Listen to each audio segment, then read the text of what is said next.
You are worthy. You are worthy.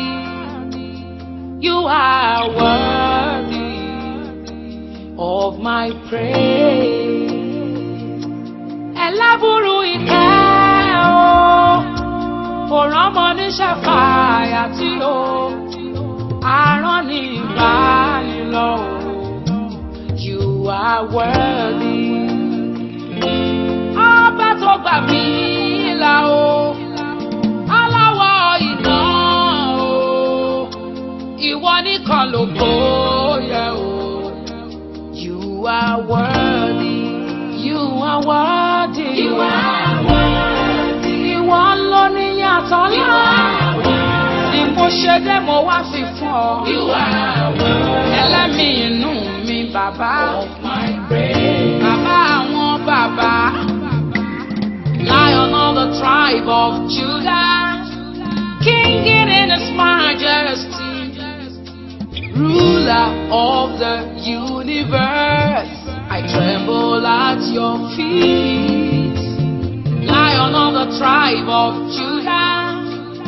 King in his majesty. Ruler of the universe.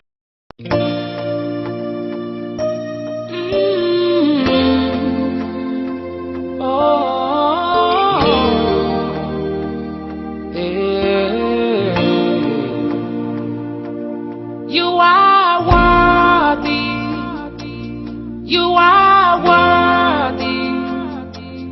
You are worthy of my praise. You are worthy.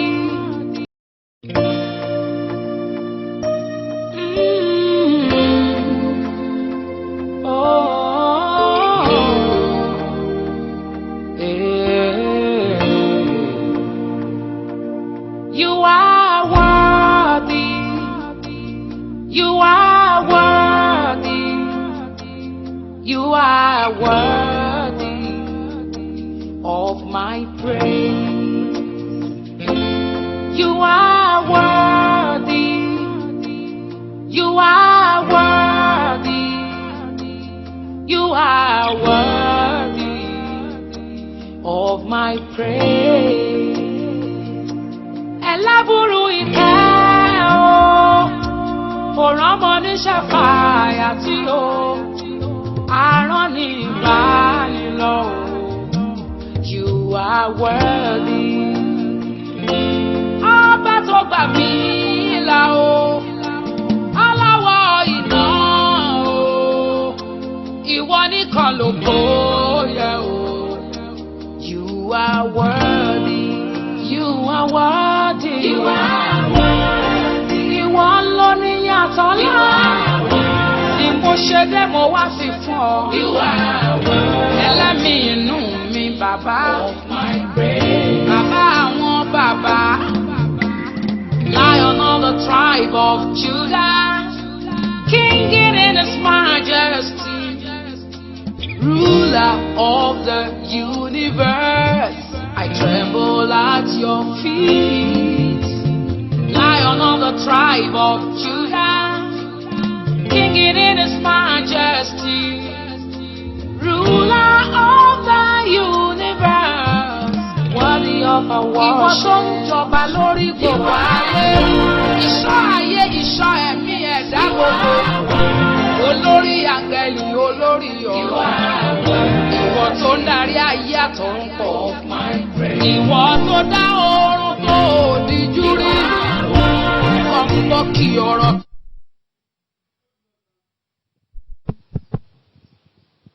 Bàbá wa nínú Olúwa wòlíì ọ̀jọ̀gbọ́n Ọlábọ̀dé Ayọ̀ àwọn ló wà ní orí fọ́nrán láì. Bàbá ẹ gbàdúrà fún orílẹ̀-èdè Nàìjíríà. Ọlọ́run tó ní ipá àti agbára. A gbé ọ̀gá fún gbogbo irúfẹ́ àkókò wọ̀nyí. Àwa ń dúpẹ́ torí pé ẹ̀yin ni Ọlọ́run. Wàhálà ń ṣẹlẹ̀, ìdààmú ń ṣẹlẹ̀ fún ìgbà díẹ̀ ni. Ohun tẹ́ ẹ sọ nípa wa ni pé nínú ayé a ó rí pọ́njú, ṣùgbọ́n ẹ tújú ká mo ti ṣẹ́gun ayé. Èyí ló fi wá lọ́kàn balẹ̀.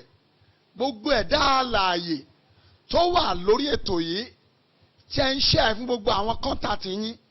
Ọ̀rọ̀ àkọ́kọ́ rèé, ogun àkọ́kọ́ yìí kò ní gbé ẹ̀mí, ogun wákàtí kò ní gbé ẹ̀mí. Gbogbo olùgbọ́ ọ̀rọ̀ yìí ẹ máa ra àánú gbà. Bí ó ṣe wò mí nílé, ikú òjijì ò ní pa ẹ́. Wàá rí ọwọ́ Ọlọ́run Jésù Olúwa wa. Àmín.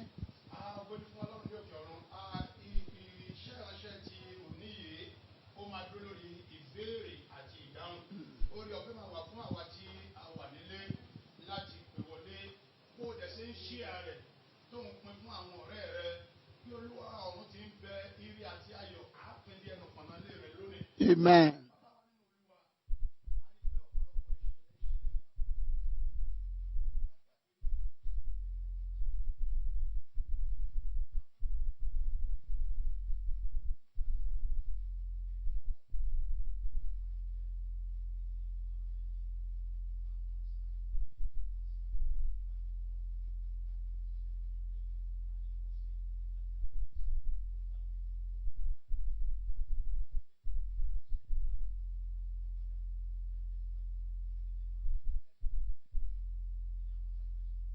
Ẹ ṣe olóòtú ètò yìí, gbogbo ènìyàn nílé, mo fẹ́ kí ẹ máa share ẹ̀ fún gbogbo àwọn tó wà lórí contact yín. Ẹ máa share ẹ̀, ẹ máa share ẹ̀, ẹ máa share ẹ̀. Bí o bá ti share ẹ̀ ní ọ̀nà 20, share it in 20 times, mo máa sọ tẹ́lẹ̀ fún ayé ẹ̀. O ò ní rí bànújẹ́ mọ́, o ò ní rí ogun mọ́. Gbogbo ẹ̀ tẹ́ ń share ẹ̀, o ti ń lé nǹkan ògo tọ́wọ́ rẹ̀ ò tí kàn. Nítorí pé òun share ẹ̀, ọwọ́ ẹ̀ máa kàn ògo nínú oṣù tuntun tá a wà yìí ní orúkọ Jésù. Bí ẹ ti mọ̀ pé oṣù tá a wà yìí ó jẹ́ oṣù àjíǹde, Ọlọ́run àjíǹde yóò share ògo sọ́dọ̀ rẹ̀, wàá rà àánú gbà. Mo fẹ́ rí àmì pé o share ẹ̀ at least for 20 people. Máa share ẹ̀ pẹ̀lú wọn, máa share ẹ̀ pẹ̀lú wọn, máa share ẹ̀ pẹ̀lú wọn. Ìdáhùn tí wọ́n ìbéèrè tán bí mi náà ni pé pẹ̀lú gbogbo bí a ti rí a rí pé bí ìgbà tí ò sífẹ̀ẹ́ láwùjọ àwa kìrìsìtẹ́nì, ó dáhùn pé bẹ́ẹ̀ ni, kí la máa wá ṣe báyìí tífẹ̀ máa fi wà. Ṣùgbọ́n kankan tí mo fẹ́ ká mọ̀ ni pé ìgbà tí Jésù fúnra rẹ̀ fẹ́ kúrò láyé, ohun tó sọ náà ni pé ǹjẹ́ wọn ó bá ìgbàgbọ́ láyé, ǹjẹ́ wọn ó bá ìgbàgbọ́ láyé. Gbólóhùn tó sọ nìyẹn. Náà mi dẹ̀ rò pé ọ̀rọ̀ tó sọ yẹ kò ní ṣe é mú kúrò, kò ní ṣe é parẹ́. Àwọn bá gbàgbọ́ láyé náà ni pé tá a bá wò lónìí sí gbàgbọ́ là ń ṣe yìí, fásán ti pọ̀ káàkiri. Èmi ni ti Mr. A, èmi ni ti Pastor B, fásán yìí pọ̀ káàkiri. Ó wá jẹ́ kí nǹkan Ọlọ́run kó mọ̀ gbilẹ̀ bó ṣe yẹ kó gbilẹ̀. Lọ́pọ̀ ọgbà, mo sọ ọ̀kan lọ́jọ́ Sunday, ìjọ lè kàn kíjọ tóbi, kí iṣẹ́ agbára ṣe bẹ́ẹ̀. Olúwadé wa sọ ní ìkẹyìn ọjọ́ pé padà lẹ́yìn mi oníṣẹ́ ẹ̀ṣẹ̀, èmi kò mọ̀ ẹ́ rí. Ó lè ṣẹlẹ̀ bẹ́ẹ̀. Ohun tí mò ń gbìyànjú àti sọ lónìí ni pé gbogbo ẹ̀dá alààyè tí ẹ láǹfààní tí ẹ ń wò wá lórí ètò tẹ̀lé ń ṣe ẹ̀, ìfẹ́ ni a fẹ́ padà sínú ẹ̀. Ìfẹ́ ló sọnù, ìfẹ́ gan ni ìpìlẹ̀ ìrere. Tí ìfẹ́ bá ti wà láàárín wa, iṣẹ́ ìránṣẹ́ tá a bá ń ṣe á lè nítumọ̀. So ìdáhùn mi bérékété lórí àárín yẹn, lórúkọ Jésù á gbàdúrà, Ọlọ́run má jẹ̀mú yóò rán ìfẹ́ padà sáàárín wa. Thank you. Ìbéèrè kejì tí mo fẹ́ béèrè ó dúró lórí ìfẹ́ ìbákan náà. Àwọn aṣáájú nínú ìgbàgbọ́, àwọn bàbá nínú Olúwa, ẹ rí i pé ohun gbogbo ti di ayé ìgbàlódé. Bíbélì sọ pé ká béèrè ọ̀nà ìgbàanì, kí á béèrè èwo ló tọ́ ń bẹ̀, ká rìn bẹ̀, ká bàa lè yè. Ká béèrè ọ̀nà ìgbàanì. Bẹ́ẹ̀ ni ìwé Jeremiah ló sọ bẹ́ẹ̀, Jeremiah 6:16. Ẹ béèrè ọ̀nà ìgbàanì, ẹ wádìí èwo ló tọ́, ká rìn ká bàa lè yè. Àwọn new generational ministers of God that are coming up nísìn, tó jẹ́ pé ó fẹ́ jẹ́ pé láàrin wọn gan láti rí ìfẹ́. Kí ni àwọn bàbá lókè kí náà lè ṣe kí wọ́n bá jẹ̀bi? Ẹ ṣe ìmọ̀ràn náà ni màá mú wá, nítorí pé kò fẹ́ẹ̀ sí nǹkan rẹpẹtẹ láti sọ lórí ẹ̀. Màá kàn mú ìmọ̀ràn wá ni. Àwọn bàbá wa lókè tí wọ́n jẹ́ bí Ọlọ́run fi wọ́n jẹ́ bí alàgbà lórí wa, aṣojú lórí wa, ohun tá a lè ṣe náà ni pé ká tètè ṣàwárí ohun tó sọnù láàrin wa torí nígbà tí àgbà bá dé tí àwọn bàbá tán bá sùn nínú Olúwa tán bá rebi tá gbà ń rè pẹ̀lú àwọn generational pastor that has coming up yìí nǹkan ṣẹlẹ̀ o ta ni agbára o tí wọ́n bá tètè wá solution sí ohun tí irú ìbéèrè tẹ́ béèrè ń tó lágbára ṣẹlẹ̀ ṣùgbọ́n ìmọ̀ràn mi sí gbogbo àwọn bàbá ní Olúwa tí wọ́n gbọ́rọ̀ yìí náà ni pé ká pe àjọ tó nírònú láàrin Christendom ká bára wa sọ̀rọ̀ ẹ jẹ́ ká ṣe báyìí ẹ jẹ́ ká ṣe báyìí ẹ jẹ́ ká ṣe báyìí mo sọ kankan ní ọjọ́ Sunday mo ní bra Paul bra Peter ó senior bra Paul bra Peter ti wà nù ó ti wà pẹ̀lú Kristi bí 20 ọdún tàbí jù bẹ́ẹ̀ lọ kó tó di pé bra Paul dọ́dọ̀ ẹ̀ ìgbà tí bra Paul dé bra Paul dẹ̀ tó wá ń bá bra Peter wí kí ló dé tẹ́ ẹ ṣe báyìí a rí pẹ̀lú àwọn Farisí gbà tá a yọjú látọ̀ọ̀kan ẹ wá ń dọ̀jì ẹ ṣe gbà tẹ́ ẹ bá wọn ṣe ẹyẹ lẹ́yìn tá a bá wí wọ́n kọ̀rẹ́ tẹ̀ nínú ìfẹ́ bra Peter ó dẹ̀ take with joy kò sọ pé bẹ́ẹ̀ni sọ̀hún èmi tí mo jù ẹ lọ báwo ni wọ́n dé rárá ó take pẹ̀lú joy wọ́n dẹ̀ iṣẹ́ ìrìnsẹ̀ tó tẹ̀síwájú tó bá jẹ́ pé irú tá a sọ ẹ lè ṣẹlẹ̀ níran tá a wà yìí nǹkan lè dára torí ẹ̀rù ń ba gbogbo ènìyàn pé ibo là ń lọ kí ni àgbójúsùn Christianity gan lákòókò tá a wà yìí kí ni àwọn tó ń bọ̀ lẹ́yìn wa kí ni wọ́n á dé bá. Thank you. a jẹ́ pé ohun tí baba Paul sọ fún Pétérù náà ni pé ìwé kínní rẹ̀ pé ẹ̀yin ọ̀pẹ́ rẹ̀ ẹ máa tẹríba fún àwọn àgbà ẹ ṣé baba wa nínú Olúwa. Bíbélì sọ kínní kan ó ní ìjọba Ọlọ́run kì í ṣe fún ojo. ní ìsìn nítorí àìkò sí àlàáfíà wọn ní ká gbélé wa. kí ni ìmọ̀ràn yín fún àwọn onígbàgbọ́ ojo ní àkókò yìí torí pé ẹlòmíì ìgbà tó ń wá ṣọ́ọ̀ṣì gan ó ń torí bọlé kiri.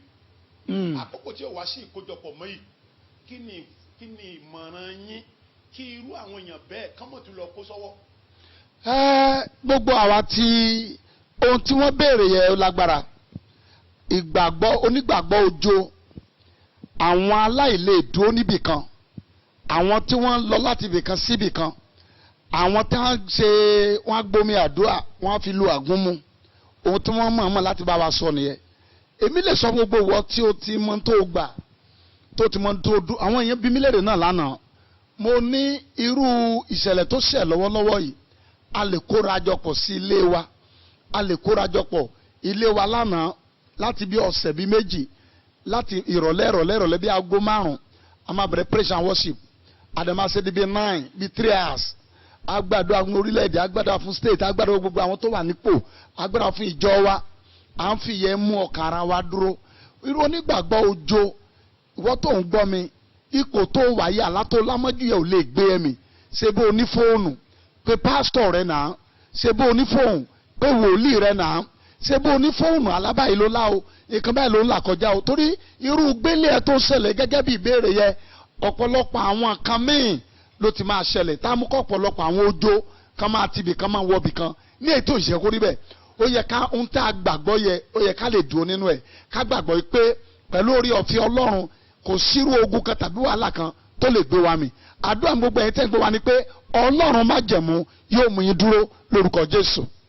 ẹ ṣé bàbá wa nínú Olúwa bí o ṣe ń ṣe ìpín fún ni ètò yìí tí a pè ní share tó ń pín fún àwọn ọ̀rẹ́ rẹ ojúlùmọ̀ rẹ mo gba Ọlọ́run gbọ́ pé a máa fi àwòrán rẹ náà hàn olóore bàbá wa nínú Olúwa ẹ ṣé gan mo tún fẹ́ béèrè yìí gẹ́gẹ́ bí ó ṣe ṣẹlẹ̀ nínú Bíbélì Pétérù ti lẹ́nu Jésù àjọ máa kú ni àjọ máa ṣe kíní kan mi ò lè ṣe ọ ṣùgbọ́n a wá rí nínú ìtumọ̀ pé ní Gẹ́stímánì Pétérù jìnnà sí Jésù kí lẹ rò pé ewu tó wà nínú ìjìnnà ọmọ ìjọ sí ìjọ ní ìsìn kí lẹ lè fún wọn nímọ̀ràn. ìbéèrè ńlá lẹ béèrè olóòtú gbogbo ẹ̀ tẹ̀ ń ṣí ẹ̀ àsọtẹ́lẹ̀ àkọ́kọ́ rẹ o àkáǹtì ẹ lórúkọ Jésù ó máa rí àláàtì bẹ̀ gbogbo ẹ̀ tẹ̀ ń ṣí ètò yìí fún èèyàn 3, 4, 5, 6, 7, 8 èèyàn ẹni tó pè mí máa rán aláàánú sí ẹ ó máa rán olóore sí ẹ ó ń ṣe ẹ ní Nàìjíríà ó ń ṣe ẹ ní abroad ó jẹ́ kí gbogbo àwọn tó ní oore ọ̀fẹ́ káwọn náà lè gbọ́rú tá à ń gbọ́ lọ́wọ́lọ́wọ́ yìí ọ̀rọ̀ mi jáde fún àdúrà pé oore tó ti jìnnà sí ẹ láti bẹ̀rẹ̀ ọdún yìí ó máa gbà lóṣù kẹrin yìí ní orúkọ Jésù má bá mi ṣe ẹ má bá mi ṣe ẹ má bá mi ṣe ẹ.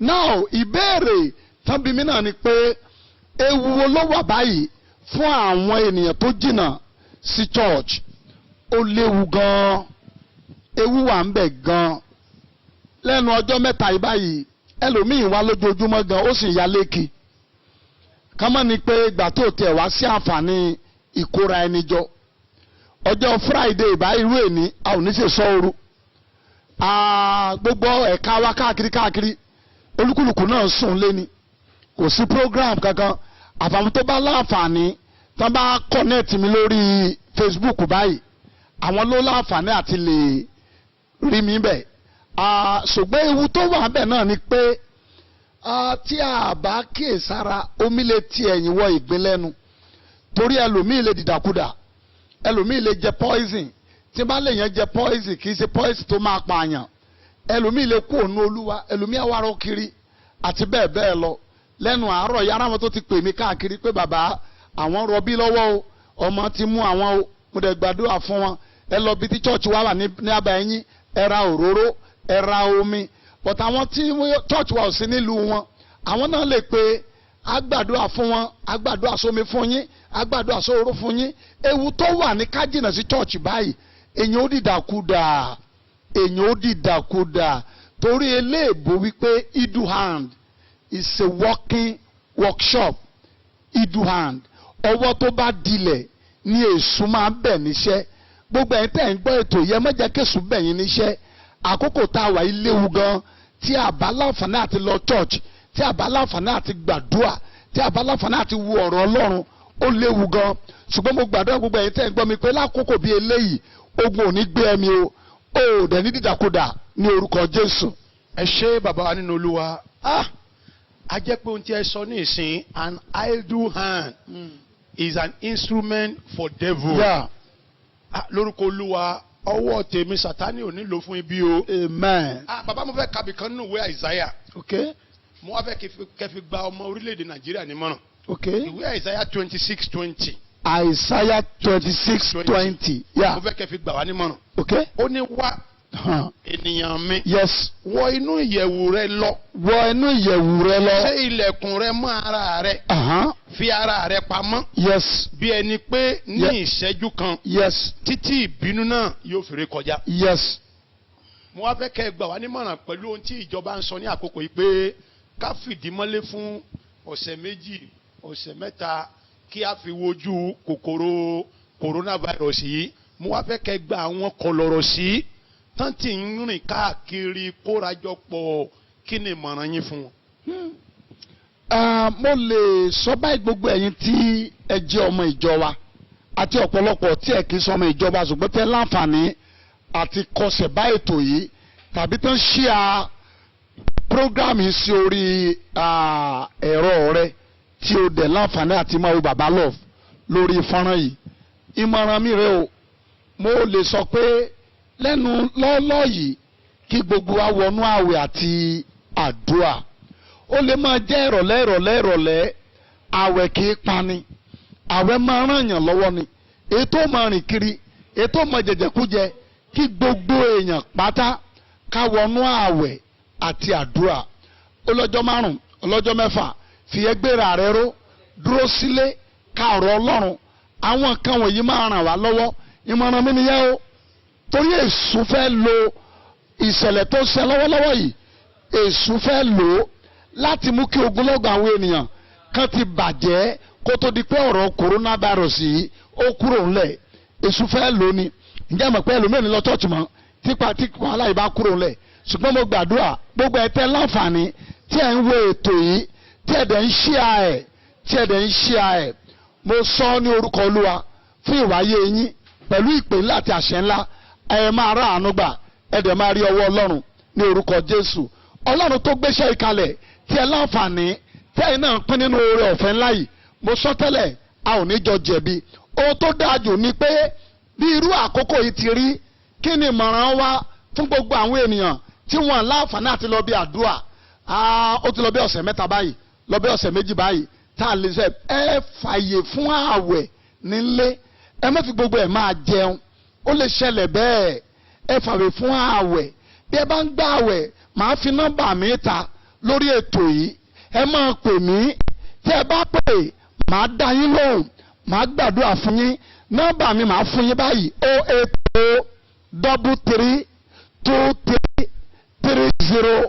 08033233039 tàbí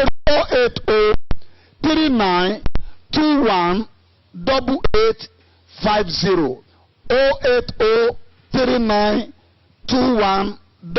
08039218850. Mo ní ọmọ kan ní ìlú kan tí wọ́n pè ní side Ọ̀wọ̀. A ò ní church ní Ọ̀wọ̀, ṣùgbọ́n mo láwọn ọmọ tó wá láti bẹ̀ wá sínú ìpàdé wa nílùú Ìbàdàn. Àlejò máa ṣe program lórí òkè. Láti bí ọ̀sẹ̀ bíi mélòó tí wàá ti ṣẹlẹ̀ ni wọ́n ti ní ọ̀pọ̀lọpọ̀ ìdojúkọ àti ìdààmú. Láti bí ìjọ bíi mẹ́rin mo ti fi wọ́n sínú ààwẹ̀ àti àwọn ọ̀rẹ́ wọn mo ti fi wọ́n sínú ààwẹ̀. Nígbà tí mo pray fún wọn lánàá, inú wọn dùn gan. Wọ́n dẹ̀ ti rí èsì. Ọkùnrin ẹni ó dẹ̀ gbà tó jẹ́ pé òun wà pẹ̀lú yín nìbàdàn. Bó ṣe ń gbóhùn yín léraléra tí ẹ̀dẹ̀ fún ọlọ́kàn balẹ̀. Ibikíbi tó wà yẹ, distance yẹ kò ní ṣe kó rí ìyanu. Ó lè pè mí l'Abuja, ó lè pè mí ní London, ó lè pè mí ní America, ó lè pè ní South Africa. Kò síbi tó ti lè pè mí bí ó ṣe ń wo ètò yìí. Ó lè pè l'Ékòó. Bí ó ṣe ń pè yẹ náà la máa sọ fún ẹ ohun tó ní yẹ kó o ṣe, ìgbésẹ̀ tó yẹ kó o gbé, bó ṣe yẹ kó o rìn. Ṣebí ìgbà tó tiẹ̀ sí àṣírà ẹni mọ́lé, ogunlọ́gọ̀ àwọn ènìyàn wà tí wọ́n máa pè mí lọ́nà jíjìn láti bí France, láti bí Canada. Á dẹ̀ fún ọ ní ìtọ́ni, ẹ ṣe báyìí, ẹ ṣe báyìí. Lẹ́yìn ọ̀sẹ̀ kan wọ́n á dẹ̀ pè mí fún testimony. Ẹ má jẹ́ kí ipò tá a wà lọ́wọ́lọ́wọ́ yìí, ẹ má jẹ́ kó gbà wá kó lọ́dọ̀ Ọlọ́run. Ẹ lo àkókò yìí láti súnmọ́ Ọlọ́run. Àwa tí church bá wà ní àbá yìí wa, tí ìṣe pé méjì mẹ́ta, ẹ lè wọnú church wa. Àkókò pọ̀ mbẹ́, a lè méjì, a lè méjì mẹ́ta láti ọ̀nà ìgbékalẹ̀ tí àwọn ìjọba wa gbé kalẹ̀. Èèyàn méjì mẹ́ta lè wọnú church, wàá gbàdúrà. Tó bá gbàdúrà tán, wọ́n ní ká má lọ church, wọ́n ní ká má pọ̀ mbẹ́ ni. Wọ́n tó filẹ̀ fún àníyẹ̀ o. Kì í ṣe pé ní ká má lọ church, wọ́n ní ká má pọ̀ mbẹ́ ni. But irú àwa tá a pọ̀ dáadáa ní church wa ń sìn, àtẹ̀tí cancel ọ̀rọ̀ pé wá ṣọ́ọ̀ṣì, ẹ̀yin dúró ńlé yín. But ó lè pa church fúnra nílé ẹ̀ náà. Ó lè jẹ́ èèyàn mẹ́ta, wàá gbàdúrà, wàá dẹ̀ padà sílé ẹ̀. Ó lè jẹ́ wàá gbogbo àwọn precaution tán ní ká máa lò, wàá dẹ̀ máa lò. Ipò tá a wà yìí kò tí ì ní kó o kó wájú Ọlọ́run. Tí ìbá ṣe pé wọ́n fún ara rẹ̀ ò ní nǹkan ṣe. Lórúkọ Jésù yóò dára fún wa. A jẹ́ pé ọ̀rọ̀ Ọlọ́run, ìwé Àìsáyà orí 40:9, ó ní Olúwa ọ̀rọ̀ rẹ̀ kalẹ̀ ní ọ̀run. Bàbá wa nínú Olúwa, inú mi dùn sí ìdáhùn yẹn torí pé Bíbélì náà sọ pé ẹni tó ju ni lọ ni wọ́n súre fún ni. Ẹ ṣe orísun ọgbọ́n, orísun ìfàmìróyàn tó ń ṣiṣẹ́ agbára yìí lórúkọ Olúwa kò ní dá. Amen. Mo wá fẹ́ ká tún wá padà sínú àkókò tí a wà yìí. Bíbélì ti jẹ́ ká mọ̀ nínú ìwé Mátíù orí 14 nípa ìṣẹ̀lẹ̀ ìgbà ìkẹyìn ayé. Mo fẹ́ béèrè ọ̀nà àbáyọ ni o. Now, a ń gbọ́ nípa corona. Corona ò tí ì fi gbogbo ara kásẹ̀ ńlẹ̀. A ti gbọ́ nípa antivirus. Láàárọ̀ yìí èmi gbọ́ lórí news èyí àwọn tí Lassa fever tó tó pa. Now, Lassa fever tó tó pa láàárọ̀ yìí mo ti gbọ́ yẹn. Kí wá ní ìmọ̀ràn yín? Torí pé àkókò yìí, it is an inevitable time. Àkókò tó kò lè ṣàìmọ̀ ṣẹlẹ̀. Now, kí wá ní ọ̀nà àbáyọ fún ẹnì kọ̀ọ̀kan? Ẹ ṣe olóòtú. Ǹjọ́ ò ṣí ẹ̀ kó o gbà á lè gbádùn ẹ̀ bá mi máa ṣí ẹ̀. Ẹ wo ìbéèrè ńlá tí wọ́n béèrè ẹ̀. Gbogbo ẹ̀dá tó ń ṣí ètò yìí, ẹni tó pè mí máa ṣí ògo sí ọ̀dọ̀ ẹ o. Ó máa rà àánú gbà o. Ó máa rógolò láyé. Bá mi máa ṣí, ó kéré jù èèyàn mẹ́wàá ó kéré jù. Ṣí ẹ̀ lórí kọ́ńtàtì ẹ̀ fún wọn. Jẹ́ kí wọ́n máa jọlá ètò yìí. Gbogbo ẹ̀kọ́ ni àgbàdua. Get omi kan available síbi tó wà yẹ. Ìwé Àìsáyà wípé èmi ó pa yín mọ́ ní àlàáfíà pípé ọkàn ẹni tó sinmi lé mi. Ìwé Sáàmù 91 wípé ẹ̀kẹ́ tó bá jókòó síbi kọ̀kọ̀ gá ògo ni ó máa gbé abẹ́ òjìji Olódùmarè gbogbo ẹ̀dá láì tó ń gbọ́ mi Psalm 65:8 ó wá wí pé èmi ti gbólúwa káwájú mi nígbà gbogbo ó wà lọ́wọ́ ọ̀tún àtọwọ́ òsì a kò ní sinmi nípò. Now gẹ́gẹ́ bí ìbéèrè tán béèrè yìí wọ́n dárúkọ Nazaviva wọ́n ló tutù pa àwọn kan láàárọ̀ yìí wọ́n dárúkọ antivirus pé yẹ tuntun wà ń ta báyìí. Now kí pneumomina virus kí ajakuleta virus kí ẹtúmọ̀ dárúkọ gbogbo rẹ̀ kó pọ̀ ń lù ú. Ọlọ́run yóò pa àwọn tiẹ̀ mọ́ Ọlọ́run yóò yọ àwọn tiẹ̀. Gbogbo ẹ̀ tẹ́ ń gbọ́ mi ẹ padà sọ́dọ̀ Olúwa. Gbogbo ẹ̀ tẹ́ ń gbọ́ mi ẹ sá padà sọ́dọ̀ Olúwa. Adìyẹ ọmọ adìyẹ tí ò bá sí lábẹ́ ìyá rẹ̀ òun ni àṣà máa ń gbé. Ẹ ò lè rí ọmọ adìyẹ tí ò sí lábẹ́ ìyá ẹ̀ àṣà ó máa gbé lọ. Ṣùgbọ́n èyí tó bá sá pamọ́ sábẹ́ ìyá ẹ̀ àbùyẹ máa wà lórí ẹ̀. Gbogbo ẹ̀ tẹ́ ń gbọ́ mi ká ní èyí tó burú ju coronavirus tó wà ń ta ǹjẹ́ ẹ mọ̀ pé yóò pa yín mọ́? Ǹjẹ́ ẹ mọ̀ pé yóò dọ̀ yín? Ǹjẹ́ ẹ mọ̀ pé yóò gbà yín? Ǹjẹ́ ẹ mọ̀ pé tó yín gbà? Ǹjẹ́ ẹ mọ̀ pé ó lè gbà yín pátápátá?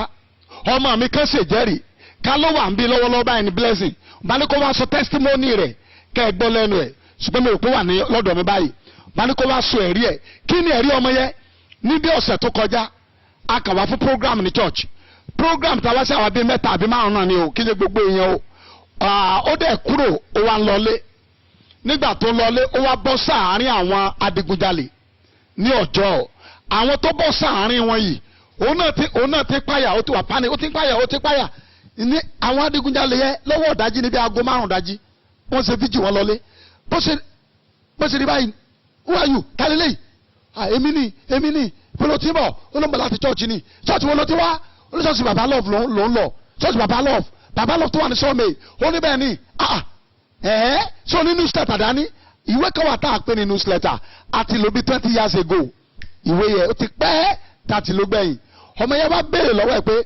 olè yẹn wá béèrè lọ́wọ́ ẹ̀ pé newsletter baba sọ wà lọ́wọ́ ẹ̀ àwọn olóṣọ pé táwọn ti lò gbẹ̀yìn àwọn yìí lò mọ́ ha olùgà o ó wá mú ọmọ mi yẹ ó mú sí òkè ọwọ́ ẹ̀bọ apá ẹ̀ ó mú jáde kúrò níbi tí wọ́n ti ọ̀pẹ́rẹ́tì ẹ̀ ó mú já títì ó dẹ̀ wá ọ̀kadà fún bí aago 6 àbọ̀ ó gbé lérí ọ̀kadà ó ní kó máa lọ lé wọn ó lè nìyẹn o ó yẹ kó waste ẹ̀ ní o ọmọ yẹn dẹ̀ lọ Ọlọ́run lè pa wá mọ́ ẹ wò ó kí sẹ́ pé èmi ò mọ̀ lè rí ọmọ yẹn náà ò mọ̀ lè rí ẹ ò bọ́lá wọn ṣe ààbò lórí ẹ ẹ ò bọ́lá wọn ṣe pa á mọ́ ó pọ̀ bẹ́ẹ̀ ọlọ́mọ bó ṣe yọ àwọn tiẹ̀ mẹ́bà wa kan náà bí ọdún díẹ̀ sẹ́yìn ó bọ́ sọ àwọn alájàalẹ̀ ní sáìdì Ìkirè yẹ ibẹ̀ ni wọ́n ti gbé wọ́n dẹ̀ gbé lọ síbi tán gbé lọ áńgẹ́lì ìpèmí dẹ̀ lọ́mú jáde ńbẹ̀ ó mú kúrò ńbẹ̀ ó dẹ̀ tó wá ṣèjẹ́rìí ẹ̀ ohun tí mò ń sọ ni pé ẹni tí Ọlọ́run ò bá pa ẹni tó máa pa wọn àti ìbí o mo fẹ́ kó wà lọ́kàn ẹ̀ àwọn eléèbó ni one with God is a majority. If you can move closer to God and take God as your father, as your protector, He's ready to take care of you. Kò sí ní tó là kọjá tó lọ́wọ́ lè ṣe fún ẹ, ó lè gbà ẹ́, ó lè dúró tì ẹ́, ó lè mú ọ̀rọ̀ kúrò lórí ẹ, ó lè mú wàhálà kúrò lórí ẹ. Wàhálà tó ṣe ẹ̀ nígbò lọ́wọ́lọ́wọ́ yìí, a fẹ́ mọ ọmọ Ọlọ́run ni. Ọ̀pọ̀ ti dìdàkudà lóòótọ́ o, àwọn kan ráyè lọ ṣọ́ọ̀ṣì mọ́, àwọn kan ti dìdàkudà, ẹlòmíì ti padà sínú nǹkan ara, ṣùgbọ́n síbẹ̀ àwọn ọmọ Ọlọ́run wọ́n sì ń sọ pé ọmọ Ọlọ́run làwọn wọ́n dẹ̀ sì mọ tí wọ́n gbà wọ́n dẹ̀ sì dúró pẹ̀lú Ọlọ́run mo gba Ọlọ́run gbọ́ pé ìwọ tó ń gbọ́ mi ò ní sọnù lórúkọ Jésù. Thank you, our Father in the Lord. Viewers at home, very soon there will be opportunity for you if also you have any question that may be bothering your heart. Gbogbo àwọn tí à ń wò nílé àkókò fẹ́ẹ̀ tó báyìí tí wọ́n náà máa ní orí ọ̀fẹ́ àti béèrè irúfẹ́ ìbéèrè tí ó bá ń jàgùdù ní ọkàn rẹ. Bàbá wa nínú Olúwa a jẹ́ pé ohun tí ìwé Psalm 34 verse 10 sọ a jẹ́ pé ó ní nǹkan ṣe pẹ̀lú tẹ̀sán tó ní ìsìn pé ọmọ kìnìún á máa ṣaláìní ebi a sì máa pa wọ́n ṣùgbọ́n àwọn tó bá gbẹ́kẹ̀lé Olúwa wọn kò ní ṣaláìní ohun tó dára yóò dára fún yín. Ìbéèrè tí mo fẹ́ béèrè ní ìsìn a ti kà lórí ẹ̀rọ ayélujára a ti gbọ́ lórí news a ti wò lórí tẹlifíṣàn àwọn tí Ọlọ́run bùkún bí wọ́n ṣe bẹ̀rẹ̀ sí kówó kalẹ̀ láti fi ran àkókò yìí lọ́wọ́. Bàbá nínú Olúwa kí ni ìmọ̀ràn tí ẹ ní nípa owó tí àwọn èèyàn ń dá yìí bílíọ̀nù lọ́tún bílíọ̀nù lósì láti fi ran àwọn èèyàn lọ́wọ́ kí ni ìmọ̀ràn tí ẹ ní nípa ẹ̀ bó ṣe máa kan àwọn tí wọ́n nílò owó yẹn gan. ẹ ṣe ìmọ̀ràn mi ni pé ìjọba wa ní orílẹ̀-èdè Nàìjíríà tọ́lọ́run bá lè mi ò mọ̀ bí mo ṣe lè gbé e kalẹ̀ tó lè yí àwọn ènìyàn torí pé owó yẹn pọ̀ gan owó ìṣepọ̀ yìí tó bá jẹ́ àwọn ìlú ọba ni data something ti wà pẹ̀lú wọn bẹ̀ wọ́n á mọ ilé yín wọ́n mọ iye tẹ́ ẹjọ́ ń gbénu yàrá even tẹ́ bá wọrí Facebook wọ́n gbé rice sí ẹnu ọ̀nà àti wọlé àwọn kọ̀ọ̀kan ni wọ́n bá wọn lé wọ́n dẹ̀ gbé rice síbẹ̀ wọ́n dẹ̀ envelope kò dẹ̀ sí nǹkan tó máa gbé àwọn náà ló máa gbé nǹkan wọn but mi rò pé Nàìjíríà ní irú oore ọ̀fẹ́ yẹ tí àwọn tó wà lábúrò tí wọ́n ní but síbẹ̀ náà wọ́n sì lè ṣe ní local government by local government wọ́n lè ṣe oyè àwọn tó wà ní local government tó bá jẹ́ pé àwọn tó fi sí díẹ̀ wọ́n yìí ṣe pé arẹ́rankẹ́ran jẹ tán bá jọ mọ Ọlọ́run tí ìfẹ́ àwọn ènìyàn tó dẹ̀ wà lọ́kàn wọn tí wọ́n dẹ̀ tó bá jẹ́ pé irú sáàdì Ẹgbẹ́dá wa ń sìn tán bá fún wa ní bíi 20 billion or 10 billion náà fún wa ní sáàdì Ẹgbẹ́dá wọ́n sì lè pín ní 5,000 kó tún ṣẹ́kù ọ̀nà àrà bóyá àwọn náà jẹ́ bíi kíní kan ó lè tẹ́lẹ̀ gbé fún wọn wọ́n á tún lè pín kó ṣẹ́kù ohun àkọ́kọ́ ni pé àwọn wo ni personnel tí wọ́n máa handle kan yìí tí wọ́n á jẹ́ olóòótọ́ tí wọ́n á fòótọ́ ṣe é tí àwọn tó gbówó kalẹ̀ tí wọ́n tún ní kábàámọ̀ ìyẹn nìkan ní problem ta ni tó bá jẹ́ pé àwọn ènìyàn tí a fi nǹkan sìn kí àwọn wọ́n lè ní ìbẹ̀rù Ọlọ́run kọ́ndẹ̀ á tó pín àtúnṣẹ́kù torí pé Ọlọ́run fi lè dán wa wò ni Ọlọ́run fẹ́ wò báyà pé ṣé Nàìjíríà ṣé àṣírí àwọn ẹlẹ́yin ojú àánú wà láàrin wọn adẹ̀rí àwọn tó gbé kalẹ̀ mo rí company kan táwọn náà gbé 10 billion kalẹ̀ mo rí ó sì àwọn èèyàn àwọn ní 1 billion àti bẹ́ẹ̀ bẹ́ẹ̀ lọ tán fi ran iléeṣẹ́ tán fi ran àkókò tá a wà yìí tán fi ran lọ́wọ́ now tí Ọlọ́run bá lè jẹ́ kí ìjọba tán bá lè ṣe é tó jẹ́ àwọn ènìyàn tí wọ́n á ní ìpayà Ọlọ́run ló máa wà ní ìkíyà ẹ̀ kí ni yàrá kárí àṣẹkù problem ni pé àwọn wo ni ó máa pín náà kó sí di iṣẹ́ yìí tí wọ́n á dẹ̀ ṣe bí ìjọba ṣe fẹ́ kán ṣe tádẹ̀ nítumọ̀.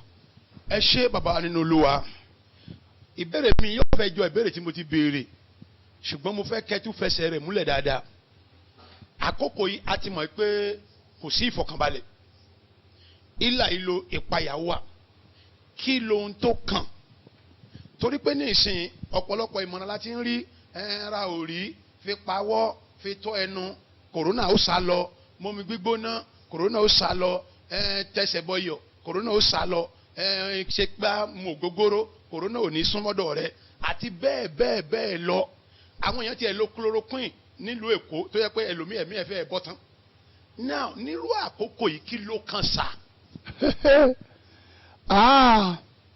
gbogbo ẹ̀dá àlàyé tí Ọlọ́run fún ní orí ọ̀fẹ́ láti gbọ́ mi lórí ètò yìí lẹ́yìn orúkọ Jésù kò sí tó lè dá coronavirus dúró lẹ́yìn orúkọ Jésù ìwé Fílípì orí kejì ẹsẹ̀ kẹfà ó ní àti gbé ga gidigidi àti fún ní orúkọ kó tó ju gbogbo orúkọ lọ pé ní orúkọ Jésù kí gbogbo eékún kó máa wólẹ̀ ara gbogbo eékún ní coronavirus ibẹ̀ ló wà tí Jésù bá lè jí òkú dìde kò sí ogun kan kò sí wàhálà kan ohun tá a lè ṣe nísìnyí náà ni pé kájọ ké pe Ọlọ́run bọ́lọ́run bá lè jẹ́ kí gbogbo wàhálà yìí lọlẹ̀ tí ìjọba bá fún orí ọ̀fẹ́ tí àwọn ìjọ padà tí àwọn onímọ̀sálásí padà tí gbogbo àjọ pe Ọlọ́run tí àjọ ké pe Olódùmarè gbogbo ohun tó wà ta yìí yóò di nǹkan gbàgbé pátápátá àní gbọmọ coronavirus àní gbọmọ o torí mo mọ̀ pé Ọlọ́run yìí etí ẹ̀ kò di láti gbọ́ igbe wa ọwọ́ ẹ̀ kòkòrò láti rà padà àìṣedéédé wa àti ẹ̀ṣẹ̀ wa olómú ogun àti ìdààmú olómú ṣẹlẹ̀ mo dẹ̀ gbà Ọlọ́run gbọ́ pé Ọlọ́run tó ti yọ wá láti ìbẹ̀rẹ̀ pẹ̀pẹ̀ tí a ti ń gbọ́ àjálẹ̀ tọ́lọ́run kò jẹ́ ká bọ́ sí àjálẹ̀ Ọlọ́run tó ti yọ wá nígbà tá a ti ń gbọ́ nírú àwọn ìṣẹ̀lẹ̀ burúkú èyí tó wà ń ta yìí náà á tó bọ́ nú ẹ̀ lórúkọ Jésù. ẹ ṣé bàbá nínú Olúwa ó ní ìbéèrè kan tí mo fẹ́ béèrè ṣùgbọ́n máa béèrè tó bá yá kí ni ǹjẹ́ ogun kan wà tó kọjá agbára Ọlọ́run torí ní ìsìn ara wọn tí wọ́n wà nílé ọkọ ọdún 10 wọn rọmọ bí ara wọn tó wà nílé ọkọ lé wọn jáde ọmọ 2 3 wọn lé wọn jáde ara wọn tó fẹ́ lọ sí lóyìnbó nígbà tí orí ọ̀fẹ́ àti ẹ̀tí lọ sí lóyìnbó wà wọn jẹ́ ń lọ ara wọn tó lálàá gidi aláòṣẹ gbogbo ẹ̀ sàpolúkúrú musu ǹjẹ́ ṣé gbogbo ogun ni àdúrà lè yanjú ẹ̀. Ogun tí àdúrà ò lè yanjú òun ni ogun àfọwọ́fà. Mo ti ń sọ yẹn fún wa tipẹ́tipẹ́ ogun tádùá ò bá lè yanjú òun ni ogun àfọwọ́fà. Wọ́n ní mọ́ mutí mọ́ mo wá lọ ń yọ mutí tí n bá tún mú tán màá tún padà màá tún sojú fúrú màá tún wọnú àdúrà. Ó yẹ kí n mọ̀ pé mi náà ni màá padà para mi gbẹ̀yìn náà torí mi ò kúrò nínú tán kí n kúrò yẹ. Àìgbọràn àdúrà kò lè yanjú ẹ̀. Gbogbo ogun làdúrà lè ṣẹ́ àdúrà kò lè ṣẹ́ ogun àìgbọràn àfi bí ẹni yẹn bá yí padà sí ọ̀dọ̀ Ọlọ́run. A ò lè wà nínú ẹ̀ṣẹ̀ Romans 6:1 ká ní kí orí ọ̀fẹ́ máa pọ̀ sí ká má rí. Ẹ bá mi share ẹ̀ gbogbo ẹ̀yin tẹ́ ń gbọ́ ètò yìí bó ṣe mo máa gbàdúrà fún ẹ o bá mi share ẹ̀ bá mi share ẹ̀ bá mi share ẹ̀ gbogbo ẹ̀yin tẹ́ ń share iṣẹ́ ìránṣẹ́ yìí lábẹ́ orí ọ̀fẹ́ ẹ máa rí àánú gbà. Ẹni tó pè máa share ògo fún yín àwọn tó wà lórí kọ́ńtàtì yẹ ẹ bá máa share sọ́dọ̀ wọn lórúkọ Olúwa Ọlọ́run àwọn ọmọ ogun bí o ti share yẹ o lè send message sí mi pé bàbá mo ti share lọ́nà 20 mo ti share lọ́nà 30 màá tún gbàdúrà fún ẹ gbogbo ẹ tẹ́ ń share yìí ẹ máa rà àánú gbà. Now ẹni tó fẹ́ lọ ìlú ọba ẹni tó fẹ́ bímọ ẹni tó fẹ́ kọ́lé ẹni tó fẹ́ ríṣẹ́ ẹni tó fẹ́ ṣe nǹkan ògo gbogbo yẹ kéré Ọlọ́run lè fa ní gbogbo rẹ̀. Ohun tá a nílò ni pé ká gbàdúrà ká gbọ́ràn ó ti ń ṣe lọ́wọ́lọ́wọ́ ó lè ṣe ju bí àwa ti ń rò lọ pẹ̀lú agbára tó ń ṣe nínú wa. Ìdáhùn mi lórí ẹ̀ dáadáa ni pé gbogbo àwọn èèyàn tó ń gbọ́ wa yìí lẹ́yìn ìgbà tí gbogbo rògbòdìyàn bá kúrò ńlẹ̀ tó mo gbàgbọ́ pé láìpẹ́ yìí yóò kúrò ńlẹ̀ ẹ jẹ́ kájọ padà sọ́dọ̀ Ọlọ́run ẹ jẹ́ kájọ wá Ọlọ́run ẹ jẹ́ kájọ mọ̀ pé kò sógun tá à ń là kọjá tí àdúrà ò lè ṣẹ́. Mo repeat ẹ̀ lẹ́ẹ̀kan sí ogun tí àdúrà ò lè ṣẹ́ òun ni ogun àfọwọ́fà. Tó bá fọwọ́ fa nǹkan fúnra ara rẹ̀ báwo ló ṣe fẹ́ gbàdúrà ó ń ṣe ra rẹ̀ ó láyé ló ń ṣe ẹ́ báwo lógun yẹn ṣe fẹ́ ṣẹ́ wọ́n tó bá jẹ́ ogun ìkùkù ló ń ṣe ẹ́ tó o máa ń pa ẹ̀ tá a bá gbàdúrà ogun ó ṣẹ́ ẹ̀ bọ́ tó bá jẹ́ pé ìwọ ló ṣe ẹ̀ fúnra rẹ̀ gbogbo ẹ̀ sì lè ṣẹ́ ó léwu díẹ̀ lórúkọ Olúwa bó ṣe ń gbọ́ mi ogun ayé ẹ̀ máa ṣẹ́ ó máa lẹ́rìí lórúkọ Jésù. Láìpẹ́ láì jìnnà gbogbo àwa tí a wà nínú ilé mo mọ̀ pé ìwọ náà ti ń kọ àwọn ìbéèrè kan sílẹ̀ báyìí tó bí àwọn bàbá wa nínú Olúwa wòlíì ọ̀jọ̀gbọ́n Ọlábọ̀dé Ọdúnayọ̀ bàbá love ọlọ́rọ̀ tòná. Bàbá wa nínú Olúwa mo fẹ́ kẹ́ bá mi ṣe ọ̀rìn kìnìún àlàyé àti ìbátan àti ìbádọ́rẹ̀pọ̀ tó wà láàárín ẹ̀ṣẹ̀ àti ògo. Ọ̀rìn kìnìún àlàyé ìbádọ́rẹ̀pọ̀ àǹfààní àti ìjàmbá tó wà láàárín ẹ̀ṣẹ̀ àti ògo. Torí bẹ́ẹ̀lì sọ ní ìwé kejì Kíróníkù orí 16 ẹsẹ̀ 9 ó ní ojú Olúwa ń lọ síwá ó ń lọ sẹ́yìn ó sì ń fi agbára fún àwọn ẹni ọlọ́kàn dídúró ṣinṣin. Tá a bá wá sọ nípa agbára a lè mú ògo mọ́. Now kí wàá ní àjọṣepọ̀ tó wà láàárín ẹ̀ṣẹ̀ àti ògo torí gbogbo ayé ló fẹ́ rògbòlò. Ẹ ṣe gbogbo ẹ̀yin tí ẹ ń text wa pé kí n fi account number síta òun náà mo fẹ́ fi ta báyìí. Ẹ ṣe mo ti rí text yín pé bàbá ẹ bá wa fi account number síta o Ọlọ́run mi yóò san ẹ̀san fún yín á dẹ̀ dá ògo padà fún yín. First Bank yẹ 10,000 49840 10,000 49840 òun ni First Bank yẹ yẹ ni pé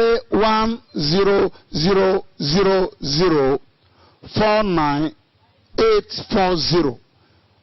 Ìkejì tó jẹ́ UBA 10 19 91 66 94 gbogbo ẹ̀ tẹ́ fẹ́ ránṣẹ́ Olúwa lọ́wọ́ UBA 10 19 91 66 94.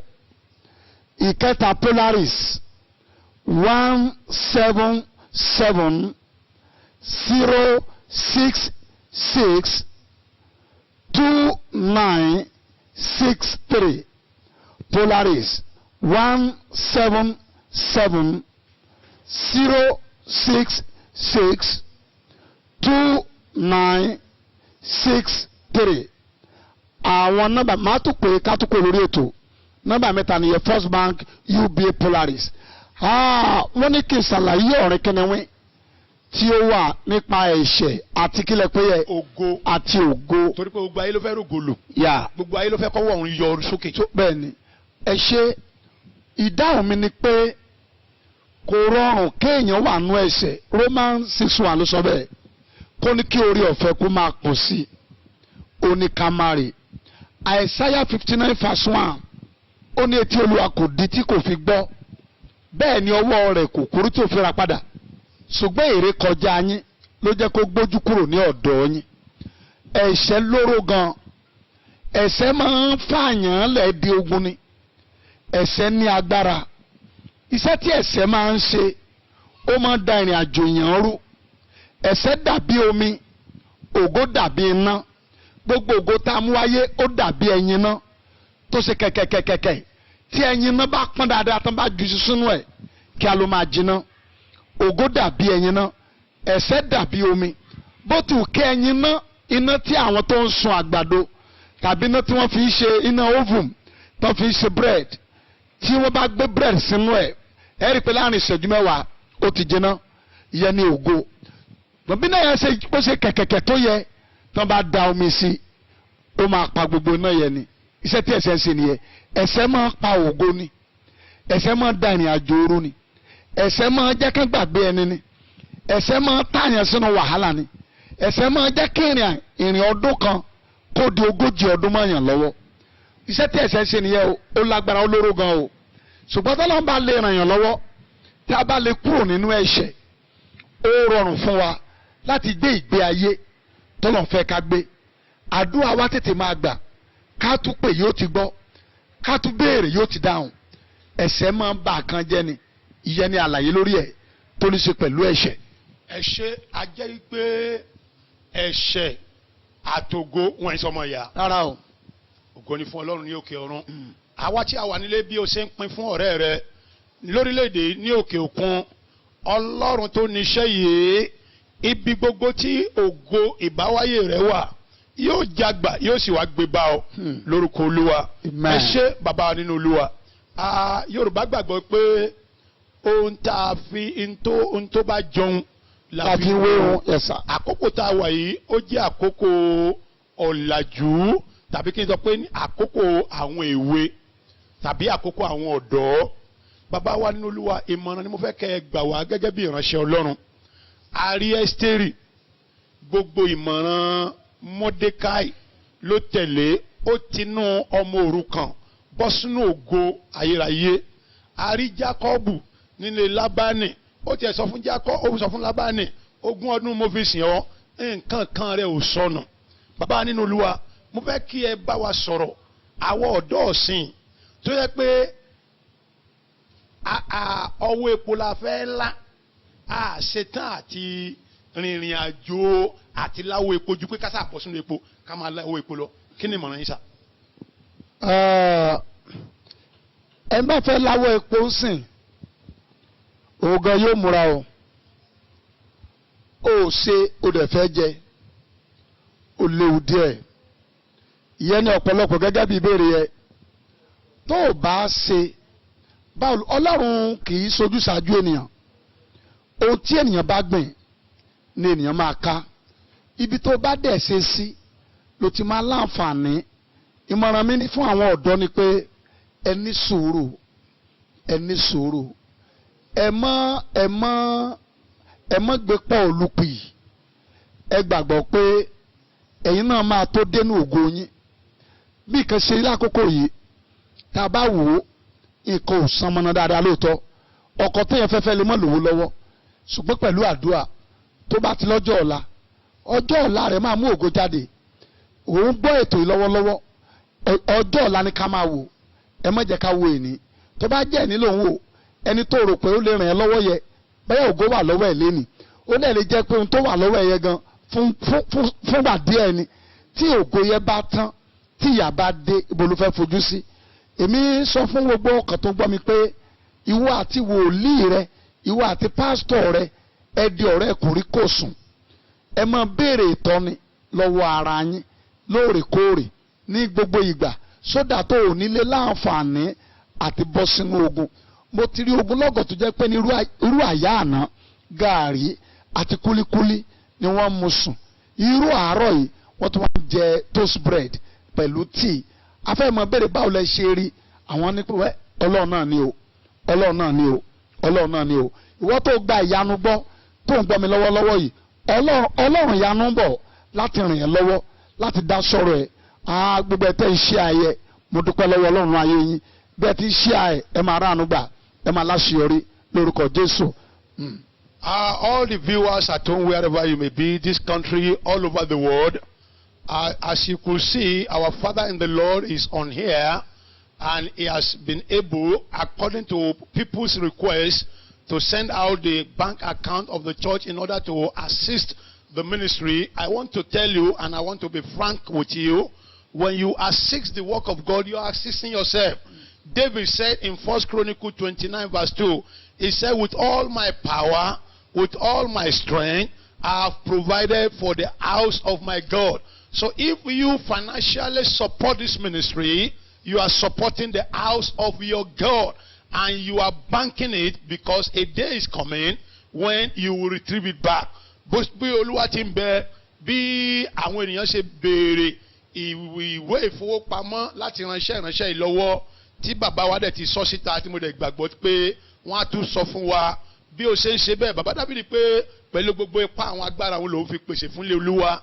Alábàjọ tó jẹ́ pé gbogbo ogun tí Dáfídì jà a rí ọwọ́ ìṣẹ́gun a rí ọwọ́ ìborí torí pé ó ka nǹkan Ọlọ́run sí pàtàkì. Bó o dẹ̀ ṣe ń pín fún àwọn ọ̀rẹ́ ojúlùmọ̀ ẹbí àní ògo rẹ̀ sẹ́ẹ̀ ó ṣeé ṣe kó ti bọ́ sọ́wọ́ òkú ó ṣeé ṣe ká ti sọ sínú aginjù ó ṣeé ṣe kí alágbára kan ti gbẹ́sẹ̀ lé mọ́lẹ̀. Bí o ṣe ń pín ètò yìí tí bàbá wòlíì dẹ̀ máa sọ̀rọ̀ àṣẹ sínú ayé rẹ̀ ògo yẹn fúnra ara rẹ̀ ó máa gba ẹsẹ̀ ó dẹ̀ máa rìn wá bá ọ lórúkọ Jésù. Bàbá wa nínú Olúwa mo fẹ́ kẹ́ ẹ gba àwa ọ̀dọ́ àkókò yìí nímọ̀ràn sẹ́ torí ohun tí oníwàásù orí 12 sọ ni pé rántí ẹlẹ́dàá rẹ nígbà ìwé rẹ o nígbà tí ọjọ́ ibi kò tíì dé adẹ̀tí ń lọ́jọ́ ibi báyìí kí ni ìmọ̀ràn yín fún àwọn ọ̀dọ́. ẹ ṣe kí tó lọ sí ìpele àwọn ọ̀dọ́ yẹn ẹ jẹ́ ń sáré appreciate gbogbo ẹ̀yin tí ẹ ń ṣí ẹ tí ẹ dẹ̀ ń wò wá lọ́wọ́ láti lé Olúbùkọ́lá Bánkọ́lé Ọlọ́run ìpè yóò dá sọ̀rọ̀ yín o extra Ajayi Ọlọ́run ìpè yóò yà yín lẹ́nu o Abọ́sẹ̀dé Ọláníyan Ọlọ́run ìpè yóò yà yín lẹ́nu o Dàmọ́lá Ajíbíkẹ́ o máa rí àánú gbà Ẹkúndayọ̀ Sunday o máa rí ọwọ́ Ọlọ́run Dàdá Lúkà o máa rí ọwọ́ gíga Abọ́sẹ̀dé Ọ̀lẹ́sìn ẹ máa ṣàṣeyọrí Oyèwùmí Ọ̀pẹ́yẹmí Helen Ọmọlé Ọmọtọ́lá Aṣíwájú Okegu Roslyn Ṣíàmáka Ọlọ́run má jẹ̀mú yóò gborí yín sókè yóò yà yín lẹ́nu. Ọláníyì Akórèdé Stephen Nwoko Ṣóyínká Àbáyọ̀mí Jacob Sabi Olúdélé Oyèkánmi Afọlábí Possibility Asru Abiola Adésìkẹ́ Dasola Salami Atọ́láṣe Joseph Táíwò Ọ̀pẹ́yẹmí Ọdúnayọ̀ Joshua Agoro Àríkẹ́ Ọ̀pẹ́yẹmí Ajíbọ́lá Abọ́sẹ̀dé Adéwálé Fisáyọ̀ Ọládẹ̀jọ Sunday. I appreciate you. I appreciate you. Akéọ̀kun Ọlátúndé Tìmílẹ́yìn Adékúnlé mo appreciate yín bí ẹ ti ń ṣe ẹ lẹ́ẹ̀kan sí ẹ tún ní kí n fún yín ní àkànnàbàyẹ àwọn kan ní àwọn ò tí gbọ́ wọn ti kọ́lẹ̀ First Bank 10,000 49840 First Bank 10,000 49840 UBA 10 19 91 66 94 10 19 91 66 94 Polaris Bank 177 066 2963 177 066 2963 lórúkọ Olúwa máa dára fún wa. Ó yẹ ká ti máa gba ìbéèrè, ká ti máa gba ìpè wọlé, ká ti máa pè láti ilé báyìí láti dáhùn ìbéèrè olóòtú. Ìmọ̀ràn mi fún ẹ̀yin ọ̀dọ́ ni pé ẹ ṣe sùúrù, ẹ ṣe sùúrù. Ohun tó dára ń bọ̀, ohun tó nítumọ̀ ń bọ̀. Ẹ fọkàn yín balẹ̀, ẹ má kánjú ju Ọlọ́run lọ. Láìpẹ́ láì jìnnà ẹ̀yin náà ó rẹ́rìn lórúkọ Jésù. Bí a ṣe ń retí ìpè láti ilé, ìwọ náà bá ní ìbéèrè tó ń jàgùdù ní ọkàn rẹ, àwọn bàbá wa nínú Olúwa wòlíì ọ̀jọ̀gbọ́n Ọlábọ̀dé Ọdúnayọ̀, bàbá lọ́ọ̀fọ̀ ọlọ́rọ̀ tùnú, wọ́n ti wà lórí fọ́nrán yìí láti dáhùn ìbéèrè wa ní gbogbo ibi tó bá ti wò ó. Bó dẹ̀ ṣe ń ṣe ìpínfúnni rẹ̀ fún àwọn ènìyàn rẹ nítòsí ní ọ̀nà jíjìn rere, ọwọ́ Ọlọ́run lórúkọ Olúwa yóò gbé ire léwọ̀ náà lọ́wọ́. So mò ń retí ìpè rẹ láti lé fún irúfẹ́ ìbéèrè tí o bá ní lórúkọ Olúwa yóò dára fún wa o. Bàbá nínú Olúwa nígbà tí a ń retí ìbéèrè, mo kàn fẹ́ kẹ́ ẹ sọ fún wa gẹ́gẹ́ bí wòlíì ìṣẹ̀lẹ̀ àkókò yìí. Àwọn kan sọ pé ìbínú Ọlọ́run ni, àwọn kan sọ pé kí ló fẹ́ fa ìbínú Ọlọ́run, àwọn kan sọ pé àmì òpin ayé ni. Ìgbà tẹ́mi náà wá ṣe analysis rẹ̀, mo rí i pé kòrónà tá a bá kọ sílẹ̀ ó ní ìkọsílẹ̀ mẹ́fà. Tá a bá gbé kòrónà lọ sínú ABC abidi olóyìnbó, tẹ́ ẹ bá ń kọ́ ń tẹ́ máa rí bẹ́ẹ̀ ní 66, tẹ́ bá fi 6 yẹn kún á di àmì 666 tí ń ṣe àmì òpin ayé. Now ṣé bínú Ọlọ́run lélẹ́yìí ni? Tó bá yẹ pé bẹ́ẹ̀ ni kí ló lè fa kí lẹ kẹ́fín tí Nàìjíríà ń ṣe tó lè fa ìbínú Ọlọ́run? Tó bá yẹ pé àmì òpin ayé ni kí lẹ rò pé ó máa kó wa yọ láti mọ̀ pín nínú ìjìyà òpin ayé? Nígbà tí bàbá wa ń múra láti dáhùn ìbéèrè yìí, ó lè fi ìbéèrè rẹ ṣọwọ́ sí orí ẹ̀rọ alágbèéká yìí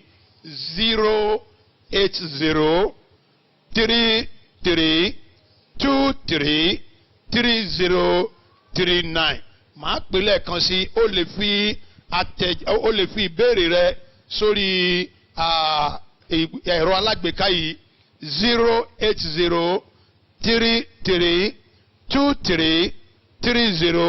08033233039. Yóò dára fún wa o. Bàbá wa nínú Olúwa, ìbéèrè mi tí mo béèrè, kòrónà yìí ṣé ìbínú Ọlọ́run ni? Kí lẹ rò pé Nàìjíríà ń tọwọ́ bọ̀, kí lẹ rò pé àgbáyé ń tọwọ́ bọ̀ tó lè fa ìbínú Ọlọ́run? Ṣé àmì òpin ayé ni? Tó bá jẹ́ pé àmì òpin ayé, kí ni mo lè ṣe bí olóòtú ètò? Kí ni ẹ̀yin náà lè ṣe gẹ́gẹ́ bí bàbá wa nínú Olúwa, àwọn tó ń gbọ́ wa nínú ilé tí wọ́n ní jẹ́ alábàápín ewu ìgbà ìkẹyìn yìí? Ìbéèrè ńlá náà lè máa béèrè, ṣùgbọ́n ó ti hello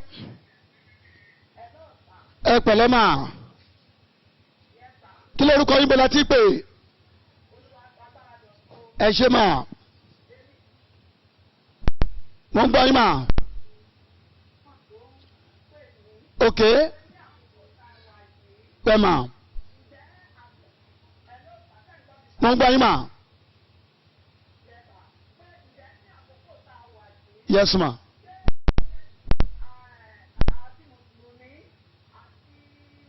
Kristẹni, yeah.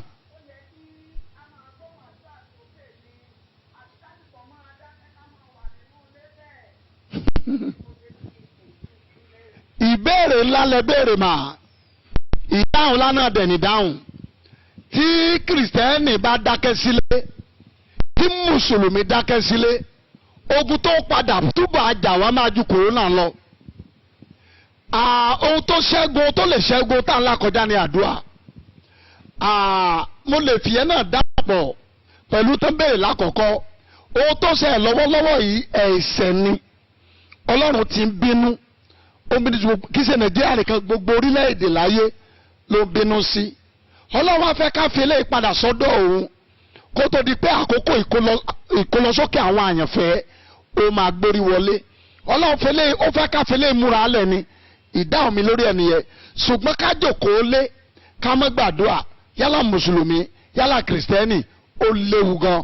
Ẹ jọ̀ọ́, tó bá jẹ́ lélẹ̀ wà torí pẹ̀lú àyè lọ́jọ́ tàbí mọ́sálásí, ẹja máa orókún méjì ká máa fi kúnlẹ̀ ká máa bẹ Ọlọ́run títí wàhálà ìfẹ́ máa ká kúrò ńlẹ̀. thank you.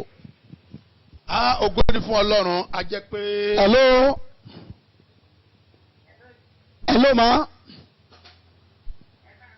ẹ káàárọ̀ ma o Alhaji Hafsa láti Mọ́níyà ẹ pẹ̀lẹ́ ma.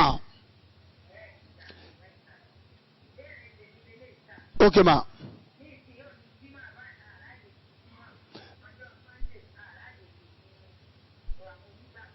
okay.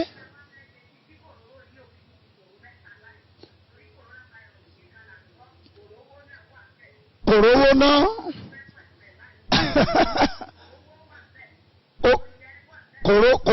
kòró jẹ kòró jẹ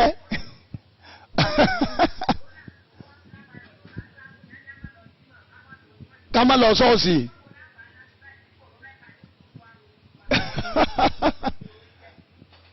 kòró jẹ wàhálà dé o ó dáa síbẹ̀ náà ipa Ọlọ́run kà mo láìkì béèrè yín ó sì ní agbára gan.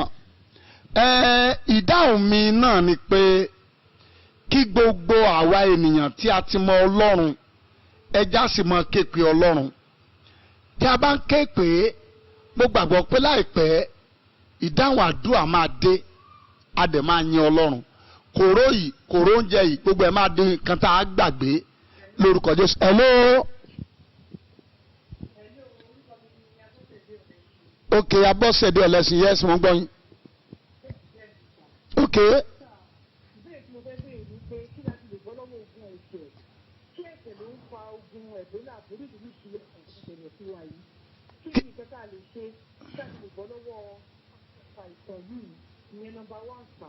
number 2 ìbéèrè tí mo fẹ́ béèrè nìyẹn kí pé báwo la ti lè dáwọ́ ní ìdìmọ̀ ní orílẹ̀-èdè Nàìjíríà yìí amẹ́yẹ orílẹ̀ èdè pọ̀ ń ta jẹ́ pé tẹ́ bá lọ bá sí ọmọ ọmọ sí oríṣiríṣi ìgbà láti lè dáwọ́ ní ìdìmọ̀ ta ṣé nínú ọ̀rọ̀ wọn àbí nínú ìṣe wọn àbí nínú ìwà wọn láti lè dá wọn mọ̀ ta. ìbéèrè yín ẹni báwo la ṣe lè dáwọ́ òlì gidi mọ̀ bí nǹkan ṣe lọ lákòókò yìí Bíbélì sọ pé nípa èso wọn a ó mọ̀ wọ́n bí èèyàn jẹ́ fake ẹ mọ̀ bí èèyàn jẹ́ original ẹ mọ̀ ìdáhùn yẹn nìyẹn.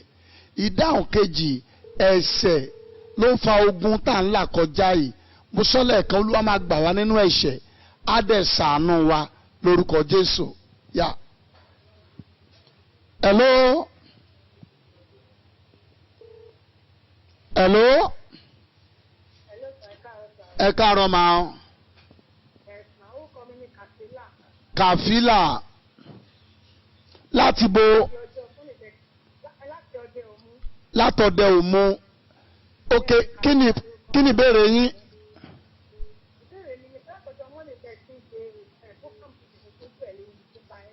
ok ok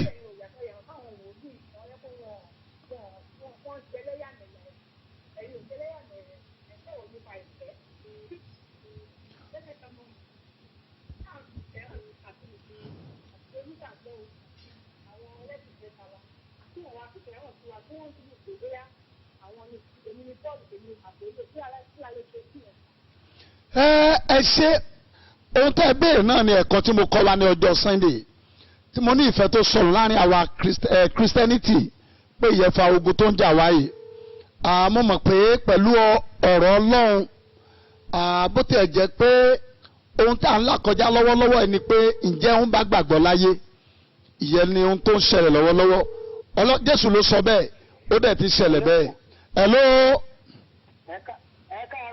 ẹ káàárọ̀ ma.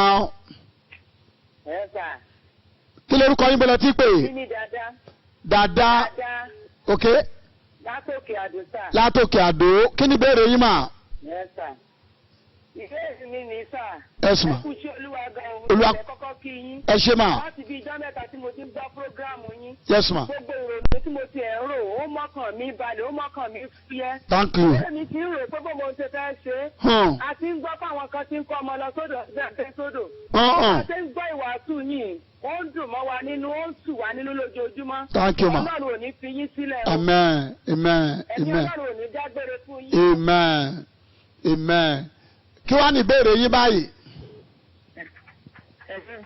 hello hello ó ga o gbogbo yín tí ẹ̀ ń gbọ́ ètò yìí ohun tí mo fẹ́ kẹ́ ẹ máa ṣe fún wa náà ni pé bí ìlú ṣe rí ẹja gbàgbọ́ pé ogun yẹn máa ṣẹ ìyanu máa ṣẹlẹ̀ gbogbo èèyàn pátá àjọ máa gbàgbé àkókò tá a wà yìí àdèjọ máa lẹ́rìí lórúkọ Jésù ẹ ráyè lọ ọjà ẹ ráyè lọ ọ̀tún ẹ ráyè lọ fúngbà díẹ̀ ni gbogbo ẹ máa tó nítumọ̀ àwòdẹ lẹ́rìí lórúkọ Jésù.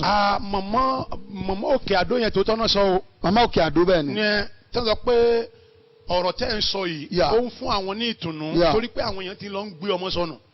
ní Ọ̀ṣun wọ́n ti gbọ́ ọmọ sọnù. ní Ọ̀ṣun mọ̀mọ́ kan àǹtí ni màá pè é ó lọ bọ́ sí odò Ọ̀ṣun. odò Ọ̀ṣun. ọpẹ́lọpẹ́ gbélé rẹ táwọn èèyàn wà ládùúgbò náà kàn lù. náà fi gbé jáde. náà fi gbé jáde ó fẹ́ parẹ́. so tí mọ̀mọ́ yẹn sọ mò ń fìdí ọ̀rọ̀ mọ̀mọ́ yẹn múlẹ̀ pé àkókò yìí tẹ́ńsán ti pọ̀ àwọn èèyàn nílò ọ̀rọ̀ Ọlọ́run. ó dà hello. orúkọ mi ni ìyáàfin má tàn mí. ìyáàfin má tàn mí. àwọn àti ṣe pé wọ́n pọ̀ tẹ̀sùn máa ń fúnra wọn bóyá 30 tó máa ń ṣèṣìn bọ̀ kí ló dé táwọn ò ṣe máa ṣe program bẹ́ẹ̀ ní ìjọ ìfẹ́ Kristi sà.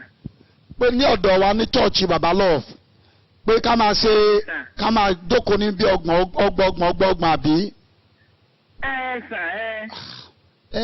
ọ̀rọ̀ lẹ sọ ohun tí mo ń ro ẹ mọ̀ pé ẹni torí rẹ̀ bá tóbi torí ẹ̀ tóbi dáadáa àwọn Yorùbá dẹ́ni bó bá ṣe tó náà ló ṣe fọ́ olórí bí mi ò bá tẹ̀ kó èèyàn jọ wọ́n lè sọ pé èèyàn 1 million níbẹ̀ ní ṣọ́ọ̀ṣì bàbá lọ́ọ̀fù lèmi fi ní pé lákòókò yìí kí gbogbo wa ká sì gbélé wa ná fún sáà yìí ṣe mọ̀ tí mo sọ tó ti yé dáadáa báyìí a lè forí wé orí ẹlòmíì kó èèyàn jọ tó pọ̀ wọn àdọ́dọ̀ rẹ̀ ṣùgbọ́n níwọ̀nba orí ọ̀fẹ́ tí mo ní ká bá fọ́lò ìtọ́ni àwọn ìjọba mo mọ̀ pẹ̀lú àdúrà táwa ń gbà fún yín àdúrà yín máa gbà fúngbà díẹ̀ náà ni ogun yẹn máa ṣẹ. hello ma. Ọpẹ́yẹmí láti Àkúrẹ́ ni sà. látàkúrẹ́ ẹ ṣe. ìbéèrè tèmi lélẹ́yìí sà. yes ma. nígbà tí ò sí orí ọ̀fẹ́ fún láti gbàdúrà báyìí. sà tẹ́ ń gbọ́ mi sà. mo ń gbádùn yín mà. bóò la ṣe fẹ́ ṣe é tọ́jẹ́ pé nígbà tí orí ọ̀fẹ́ bá kú sílẹ̀ láti gbàdúrà tí ogun tó wà tí ó padà dé tí òfin ní pọ̀jẹ́lẹ̀ tó ti ń sẹ́tẹ́lẹ̀ lọ torí ẹlòmíín tí ò bá lórí ọ̀fẹ́ láti lanú àdúrà kọjá gan kò sá orí ọ̀fẹ́ fún láti gbélé ayé lọ títí ṣùgbọ́n ṣe tí kọ̀ wá sórí ọ̀fẹ́ àti gbàdúrà bóò lẹ̀mí òkùnkùn ṣe ní gbàjọba lọ́wọ́ ẹ̀mí Ọlọ́run báyìí ká. ìbéèrè ńlá lẹ kúkú béèrè ẹ ṣàjà máa gbàdúrà torí ìdáhùn yẹ bí mo ṣe lè dáhùn náà ni pé ibi tẹ́lẹ̀ kọ̀ọ̀kan wa bá wà fún sáà yìí ẹ jẹ́ ká máa wà nínú ààwẹ̀ àti àdúrà tó bá di ọjọ́ Sunday a lè mọ̀ ju ọgbọ̀n náà lọ àwa church ní ọjọ́ Sunday gẹ́gẹ́ bí o tẹ́ wí yẹ a lè mọ̀ ju ọgbọ̀n lọ àdẹ̀wà church tó bá tún dọjọ́ Monday fọwọ́kàn mi a lè mọ̀ tún ju ọgbọ̀n lọ àwọn tó bá tètè kọ́kọ́ jíde ń dájí a lè gádà wọn bí ọgbọ̀n tá a bá ti ju bí ọgbọ̀n lọ àti trespass àṣẹ ìjọba nìyẹn so àwọn kan yẹ làwọn náà máa follow Sunday lè báyìí èèyàn àkọ́kọ́ dé bí ọgbọ̀n àgádà ara wa jọ tó bá tún dọjọ́ Monday èèyàn àkọ́kọ́ dé bí ọgbọ̀n àgádà ara wa jọ tí gbogbo ọ̀kẹ́ ìfún máa kúrò ńlẹ̀ God bless you. Hello sir. Hello. ẹ káàárọ̀. ẹ káàárọ̀. yẹ̀sà ilẹ̀ fi ṣe olúwa sọlá àtúbọ̀ máa ràn yín lọ́wọ́ sà. amen. yẹ̀sà orúkọ mi ni Títí Lọpẹ́ láti Òṣogbo sà. Títí Lọpẹ́ láti Òṣogbo ẹ ṣe. bẹ́ẹ̀ ni sà. kí ni ìbéèrè yín. ìbéèrè tí mo fẹ́ béèrè ni pé bíbélì sọ wípé àwọn bàbá wa ló jẹ èso àjàrà àwa ọmọlẹ́yìn kan. bàbá wa ló jẹ èso àjàrà ọmọlẹ́yìn kan yà mo ń gbádùn yín. ṣé àwọn bàbá wa là ń jẹ ni àbí kí ni kápẹ́tà. pé sẹ́yìn àwọn bàbá wa là ń jẹ lọ́wọ́lọ́wọ́ yìí. bẹ́ẹ̀ ni àbí àfọwọ́fà àtàwa gangan. tí ìbéèrè tẹ béèrè yẹ ó lágbára ìdáhùn ẹ̀dẹ̀ pọ̀ tí a bá wò ó ẹ̀ṣẹ̀ ti bẹ́sẹ̀ ńlẹ̀ tí bàbá wa wọ́n bẹ́ẹ̀ bẹ́ẹ̀ èyí táwa gan dá fúnra wa ó bẹ́ẹ̀ bẹ́ẹ̀ so tá a bá jẹ méjèèjì kọ̀ ó tó kọ́ lọ́hùn ó béèrè ṣùgbọ́n sájà máa béèrè àánú Ọlọ́run àánú yóò ṣàánú wa a ó ra àánú gbà lórúkọ Jésù. Ẹ ṣé. Bí a ti ń gbọ́ àwọn nǹkan látàárọ̀ náà ni mo sọ pé lórúkọ Olúwa ohun rere gbogbo tí a ti ń béèrè fún Ọlọ́run máa yọ̀ǹda fún wa, àjọ máa rí àánú gbà, àdẹ̀jọ́ máa ní ẹ̀rí ní orúkọ Jésù. Gbogbo àwa tí a wọ white wá, mo fẹ́ gbàdúrà fún wa. Ẹ gẹ́ẹ̀tì omi kan bẹ̀ yẹ, ẹ bá ní gẹ́ẹ̀tì omi kan, mo máa gbàdúrà sí omi yẹ lẹ́sẹ̀kẹsẹ̀ lábẹ́ orí ọ̀fẹ́, ìyanu dẹ̀ máa ṣẹlẹ̀, àdẹ̀ máa ní ẹ̀rí ní orúkọ Jésù. Bákan náà mo rán gbogbo ẹ̀yin tí ẹ láǹfààní irú alẹ́ yìí sí àní lè ṣe sọ òru, gbogbo ọmọ ìjọ Love of Christ ti létoko tí ẹ ti mọ ẹ̀tọ́ yín, ẹ sẹ́ndì owó sínú àkáǹtì church. Ẹ má torí pé ẹ wá church o ìgbà ẹlẹ́ẹ̀dẹ̀ fi lẹ́ẹ̀sánwó offering yín, ẹ fi offering yín ránṣẹ́ sínú àkáǹtì church. Ó ṣe pàtàkì lórúkọ Olúwa. Gbogbo ẹ̀yin tẹ́ ẹ̀ ń gbọ́ mi, ẹ ò ní jìyà, ìyà ò ní jẹ yín mọ́. Ó ṣe pàtàkì o, kì í ṣe pé èèyàn ń bẹ̀bẹ̀ fún nǹkan yìí, ẹ̀tọ́ wa ni, ojúṣe wa ni. Tá a bá lọ sọ òru, a ó dáwó. Tá a bá lọ program, a ó dáwó. A máa dá offering. So gbogbo ẹ̀yin tẹ́ láǹfààní tẹ́ ń gbọ́ wa pẹ̀lú account tí a ti fún wa yẹ, ẹ béèrè fún, ó kéré jù drop kankan bẹ̀ pé Ọlọ́run bàbá yìí mo ṣe báyìí. Ó ṣe pàtàkì. Ọlọ́run ìpè yìí ó máa jẹ́ ó dára fún wa. Màá pe account number yẹn fún wa kí n tó kúrò ní orí ètò yìí. Gbé omi rẹ níbi tó wà yẹ, mo fẹ́ gbàdúrà sí omi yẹ, ìṣẹ̀lẹ̀ máa ṣẹ̀. Lákọ̀ọ́kọ́ tẹríbajá gbàdúrà, gbogbo ẹ̀ tẹ́ wọ white, àdúrà àkọ́kọ́ tá a máa gbà rèé. Ọlọ́run bàbá yìí, bàbá love, má jẹ́ káyé da òkúta sínú ayé mi lẹ́yìn coronavirus yìí. Má jẹ́ da òkúta sínú ayé. Gbàdúrà yẹ bẹ́ẹ̀, gbàdúrà yẹ bẹ́ẹ̀, gbàdúrà yẹ bẹ́ẹ̀, gbàdúrà yẹ bẹ́ẹ̀, gbàdúrà yẹ bẹ́ẹ̀, gbàdúrà yẹ bẹ́ẹ̀. Mo fẹ́ kó gbà lẹ́yìn coronavirus yìí, gbogbo tó pè ní òkúta, Olúwa má jẹ́ dà sínú ayé mi. Gbàdúrà yẹ, gbàdáadáa, gbàdáadáa, gbàdáadáa, gbàdáadáa, gbàdáadáa. Kó wá wo tọ́lọ́run máa ṣe, kó wá wo tí arúgbó ọjọ́ máa ṣe, kẹ́mọ́ máa ṣe, ẹni tó ní ayé àtọ̀run ohun tó máa ṣe. Gbàdáadáa, gbàdáadáa. Ìpele kejì rèé, tó gbà lẹ́ẹ̀kejì. Lẹ́yìn gbogbo wàhálà ìlú yìí tí mo dẹ̀ mọ̀ pé mi ò ní pín bẹ́ẹ̀, mo jẹ́ kébi ó pa mí lẹ́yìn wàhálà ìlú yìí. Gbàdúrà, tó gbàdúrà yẹ bẹ́ẹ̀, tó gbàdúrà yẹ bẹ́ẹ̀, tó gbàdúrà yẹ bẹ́ẹ̀, tó gbàdúrà yẹ bẹ́ẹ̀, tó gbàdúrà yẹ bẹ́ẹ̀, tó gbàdúrà yẹ bẹ́ẹ̀, tó gbàdúrà yẹ bẹ́ẹ̀, tó gbàdúrà yẹ bẹ́ẹ̀, gbàdúrà yẹ bẹ́ẹ̀.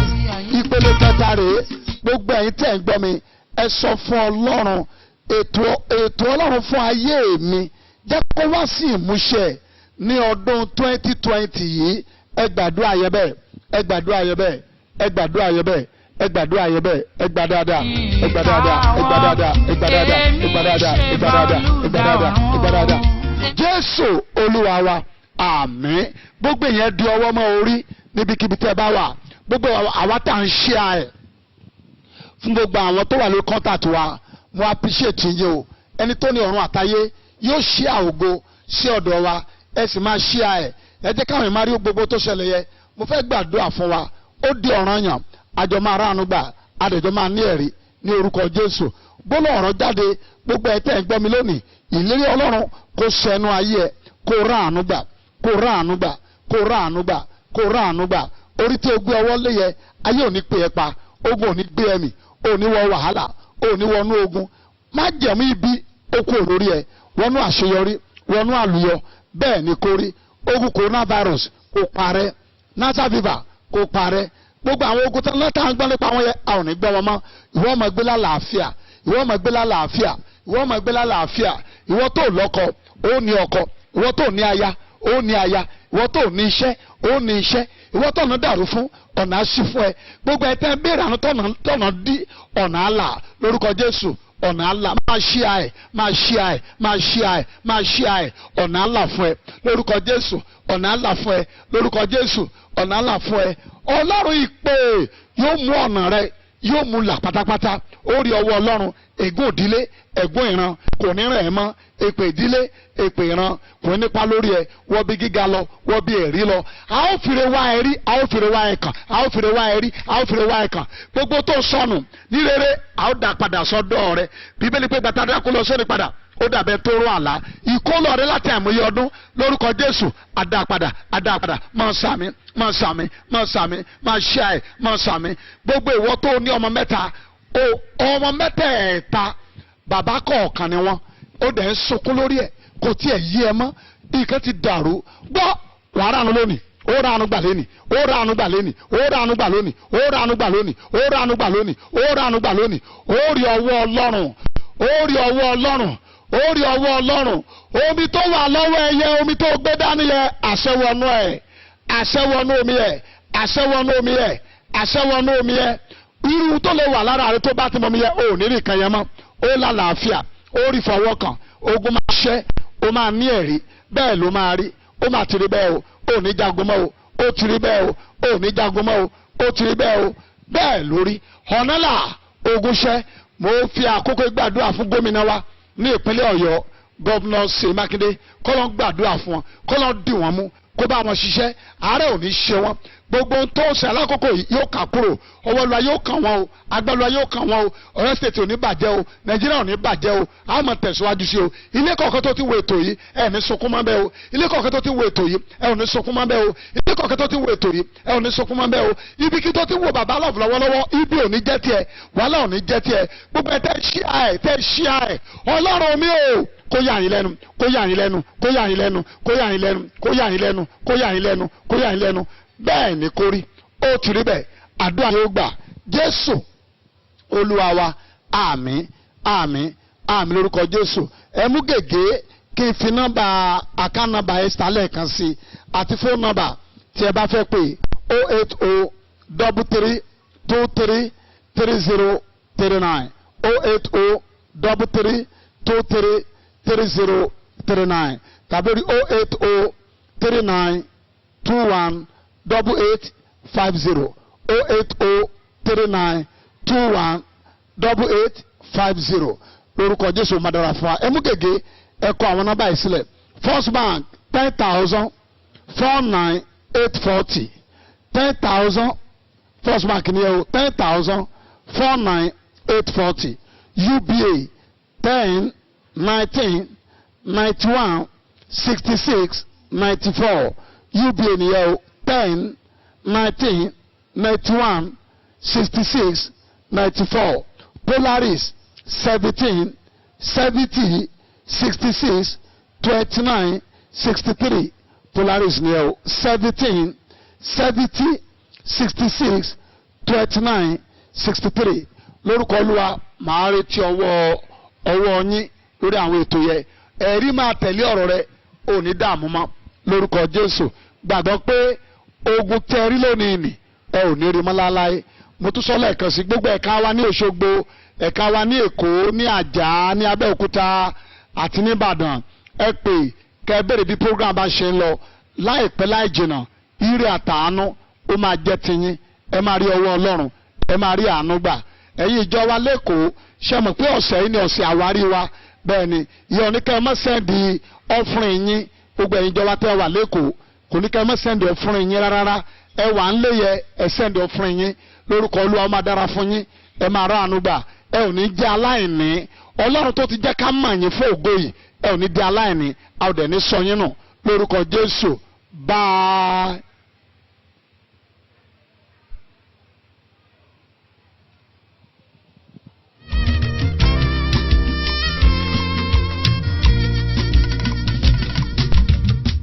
Kò sẹ́ni tó dá nígbà tó ti ń jọba o.